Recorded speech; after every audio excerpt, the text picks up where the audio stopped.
Teman-teman sekalian yang dirahmati Allah Subhanahu wa taala, yang semoga selalu dijaga hatinya oleh Allah Subhanahu wa taala agar selalu thiqah billah, agar selalu percaya dan yakin kepada Allah Subhanahu wa taala.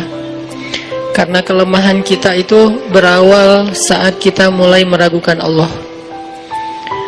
Dalam segala dinamika hidup, kita selalu butuh Allah. Kita butuh Allah ketika Allah kasih kita ujian. Bahkan tetap kita butuh Allah ketika Allah kasih kita nikmat.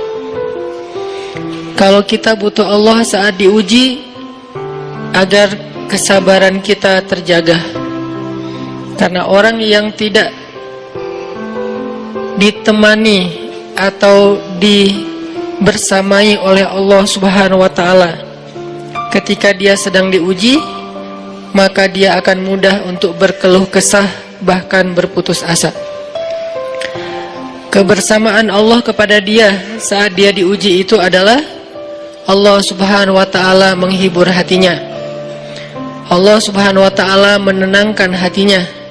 Allah Subhanahu wa taala menghidupkan hatinya dengan nikmat iman. Ala bidzikrillahi tatmainnul qulub. Innamal mu'minun idza dzukirallah wajilat qulubuhum. Bukankah dengan mengingat Allah hati menjadi tenang?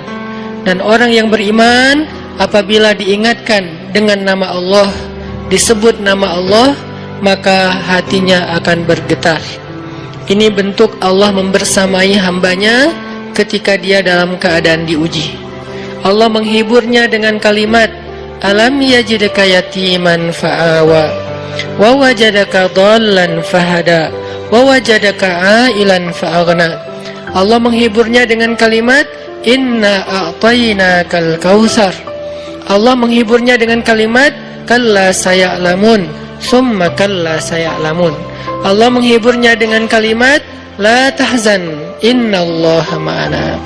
Ini adalah ketika Allah membersamai seorang hamba saat dia dalam keadaan diuji. Allah membersamai hamba juga ketika dia dalam keadaan diberi nikmat. Karena tanpa itu, maka seseorang akan jatuh justru kepada dosa-dosa karena dia mendapatkan banyak kenikmatan hidup. Kalau Allah Subhanahu wa taala tidak menjaga dia saat dia diberi nikmat, maka nikmat itu justru menjadi jalan bagi dia untuk terjerumus kepada banyak dosa. Justru nikmat itulah yang menjadi penghalang bagi dia untuk mengingat Allah. Karena dia sibuk menikmati hidupnya, akhirnya dia terhalang dari mengingat Allah tepat waktu. Sibuk menikmati hidupnya, terhalang dari Allah untuk bangun tengah malam.